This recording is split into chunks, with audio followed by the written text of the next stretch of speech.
Hi, I'm Jillybean Fitzhenry, and I want to thank you for joining me today. I'm going to share with you some of my acrylic painting techniques and hope I inspire you to give it a try yourself. Let's start by talking about what I've done so far to prepare my surface. I'm working on an 11 by 14 canvas, and I've already base coated it with the DecoArt Americana flesh tone. Anything that is kind of close to that color is going to be just fine.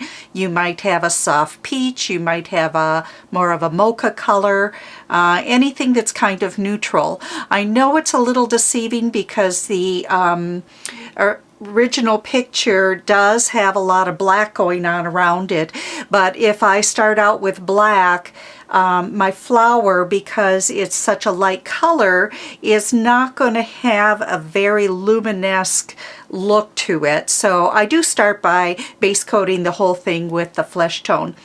Then what I've done is I've printed out my pattern on vellum right out of my home printer. It's a see-through transfer paper. It's a little bit thicker than most tracing papers.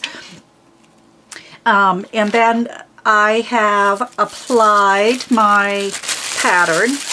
I've used a gray graphite. There is a right and a wrong side. Make sure that you get the right side down. Always kind of check it a little bit. And I take a stylus and I trace around my pattern and get that put on. The pattern itself has been centered in the middle of the canvas. And then later I will show you how I need to measure the rest of the markings to get the pretty little border that we're going to be doing. Okay, so let's take that off.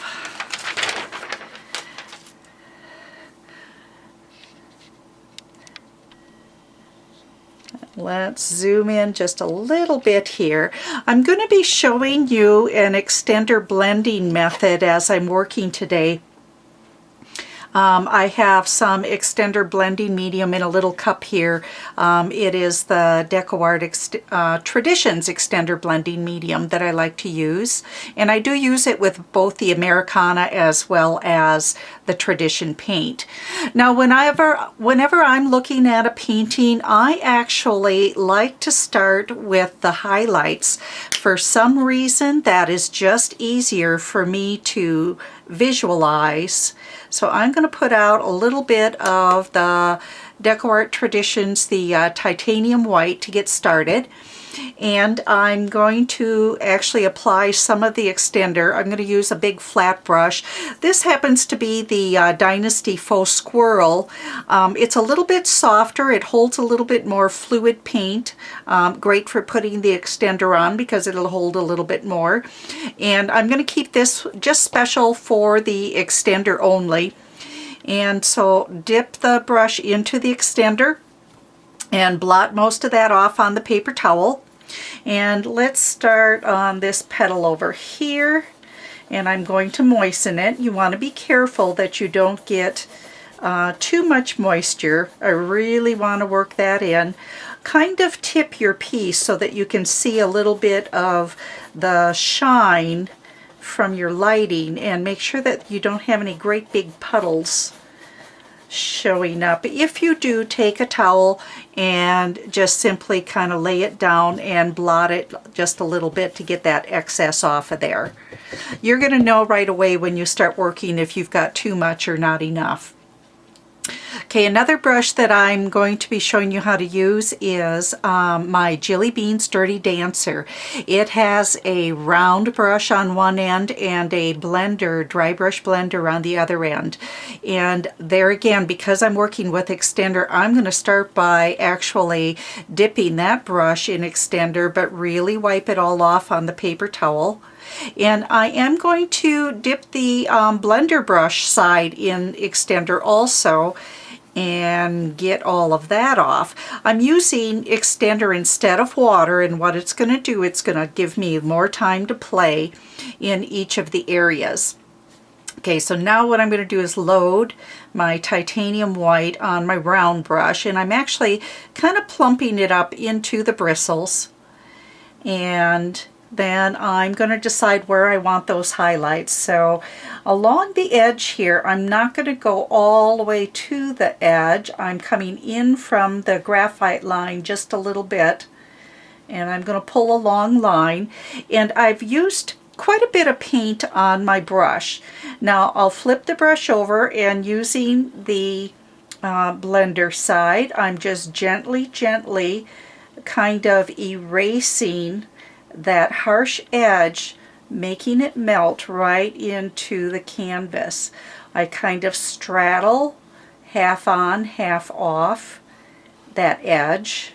I'm not trying to get rid of the color that's in the center area there. I want that to be nice and bold. Get just a little bit more paint. Come back this time up at the top. I am going to come up to the edge and follow down and kind of taper that off. Flip my brush over, point the tip towards the edge. All I want to do is get rid of that harsh edge. I don't want to go all the way into the main pile of paint there. So just gently, and a little bit on the opposite side. Gently kind of erase that. Now you're going to find that as you're working that some of the color is going to kind of disappear on you, and you'll have to come back and strengthen that a little bit later. And that can be done actually at the very end. Okay, then down at the bottom here, I'm going to, there again, pull that color all the way to the edge of that graphite line and taper it till I run into that center area. I do have quite a bit of paint on my brush. I don't want to be too skimpy because I do kind of gently just blend that away. I want a nice coverage. It's almost like you're working with oils when you're using the extender blending method. I find that this is just a lot easier for people that don't like to float color and need a little bit more time to play in the area. Now, if you needed to soften, you certainly could come through with a mop brush and soften any of the paint. I'm not going to do that yet. I'll probably end up using that a little bit later on when I do more of my pink tints that are in there. Okay, then in this center area, closer to the center of the petal itself, I have an area that kind of raises up. And so I'm going to add quite a bit of the white paint because I want that to pop up. So a nice solid area of white paint.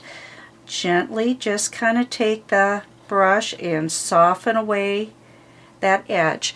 Now every so often I'm going to stop and I'm going to clean this blender brush by doing a kind of a circle motion on a paper towel because I keep picking up paint, and if I don't clean it every so often, all I'm going to do is smear paint all over the place. So stop and clean it just a little bit. Okay, now I think that's good enough for now. Then I'm going to go up to my next petal, and this time I'll zoom in just a little bit so that you can start to see a little bit closer as I'm blending. Okay, there again, I'm going to start by putting a little bit of extender with my flat brush. Another thing, I don't rinse this flat brush. I go ahead and just keep using it the way it is all the way through the project. As long as I'm not getting it dirty with paint, the extender is actually good for the bristles. It actually conditions them, so I can let that just sit in there. So I just set it aside. And then I'll pick up some more white paint again on the round end of my brush. And I'm going to come along in from that outside edge a little bit.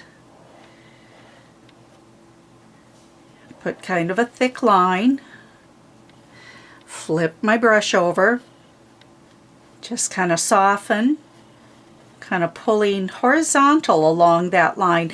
If I drag it in, I would be pulling that color too far into the petal. All I want to do is kind of erase that harsh edge on each side of where I put the color. Clean my brush on my paper towel a little bit. There again, I have another section here down towards the center that needs to pop up. And so I'm putting white in the middle, and I am using quite a bit of white, so it's a nice solid coverage in there. Flip my brush over, soften any harsh edge away.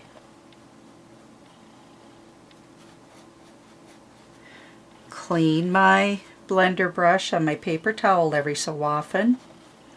Now this one, I do want to drag that white just a little bit into the rest of the petal here, so it's a little bit longer than I did on the first petal. Okay, let's go on to the next petal on the outside here. There again, start by moistening with some extender. Now once I've put the extender on a petal, I don't go back and reapply extender. If I'm working the same day, I only put it in my brush and paint after this. The extender takes quite a while for it to cure, and if I've got a layer of paint on here and I try to brush over it with extender, it could cause it to lift. So I will show you how to take care of that without having to rebase with extender all the time. If you get into trouble, you can always take a hair dryer and blow dry it nice and dry and try again.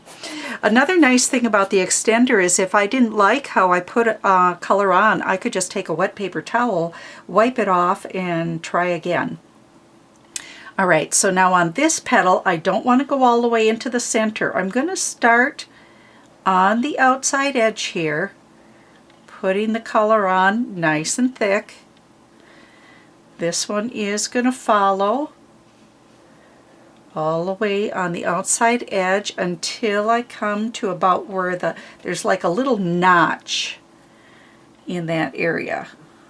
Okay, so I want a nice kind of thick bead of paint on that outside edge. So a little bit more. I don't mind if I have a little bit of a ridge of color as long as it is on an edge or it's going in the direction of the veins. Okay, just a nice soft gentle touch, and blend that edge away. Stop and get the extra off of my brush. I want that to just melt nicely into that flesh tone. And that should be good. Okay, then as I come down into the rest of the petal, now I'm going to actually come in from the edge again. And the reason I'm doing that is because those edges, I want them to look like they've curved under just a little bit. If I put the white on the outside edge where it's nice and sharp, it looks like the edge is flat. If I put it in from the edge and have it a little darker on the very outside, it's going to actually look like it's curved. So stop, flip my brush, soften away that edge, wipe my brush on my paper towel, come down the other side, get that extra paint off there. Now, if you get any kind of ridges in the very center of your area, that's where I would come back and just soften with a mop brush to get rid of those. Don't pounce, don't stipple, just softly kind of dust over that, and that'll soften it down. And there again, I take my to clean my mop brush, I take that and kind of go in a circular motion also. Keep your tools nice and clean as you're working with them. Okay, a little bit more. I want that to come down and curve in. And still away from the graphite edge. And just work a little at a time. You're going to know how far you can get, how much paint you can lay down and still blend before it dries. And everybody lives in a different environment, so some areas are a little drier than others. And so when I go teaching seminars and I go to a place that's extra dry, I am using a little bit more extender. If you're working on a wood piece, I usually end up needing a little less, so I'm a little more careful about how much I lay down when I first get started with it. All right, so then I also have an area that I want to pop up just a little bit, and so somewhere right in here, I'm going to make a nice circle. Actually, I'm going to take part of that off. In fact, this is a good thing to show you. I'm going to dip my brush in water, the blender brush. I don't want it to be a complete circle. I forgot, I only want the top half of the circle to have the highlight. So I'm actually just kind of wiping off part of that. Okay, then because I want to use it to blend again, I have to get the water out of there, so I tip it back into extender and then really dry it off on my paper towel, and then I can go back to my blending. I want the bottom half of the circle to be a little bit more of that flesh color, but I'm trying to make it kind of pop up here. And I will probably have to go back and strengthen these areas, but I can wait and do that after I get more done. And I can even do it at the very last thing if I need to. All right, then we have, let's do the little petal down on the bottom here. That is going to get a little bit of moisture. Sometimes I don't always have to reload this flat brush with extender. A lot of times, especially if it's a smaller area, I can just use the leftover that was on there from the previous step. Okay, I'm not going to get too carried away because this petal shouldn't show up quite as much as the other ones because it's behind. But I need a little bit of highlight coming in from the edge of the graphite, softening, and I'm just barely catching that edge. Gentle touch. I'm not stippling. I'm just kind of softly catching that edge. Just a gentle touch. Okay, so that's enough for on there. And then I have another petal on the outside over here.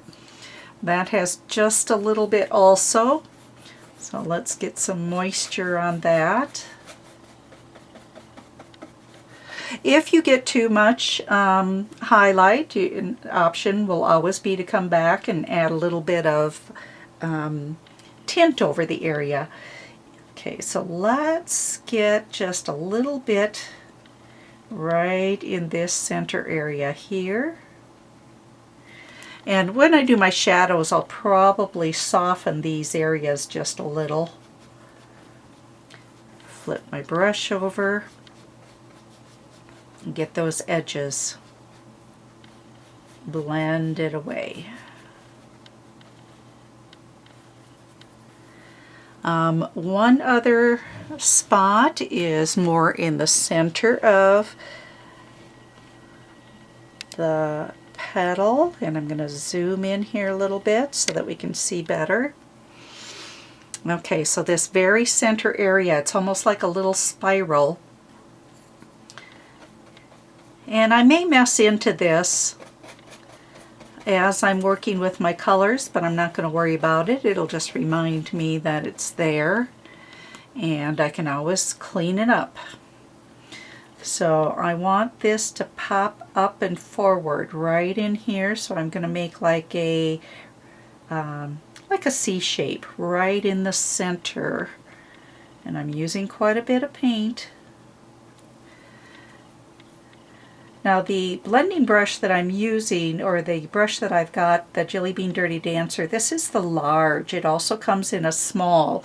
So if you're more comfortable getting into some of these littler areas with the small blender and round, you certainly could get one of those also. Okay, and then there's a little edge that comes down into the center here. I want to get that on the edge of the graphite this time. Flip my brush and just soften that right side. Keep the left side nice and sharp. And that should do it for my first layer of highlights.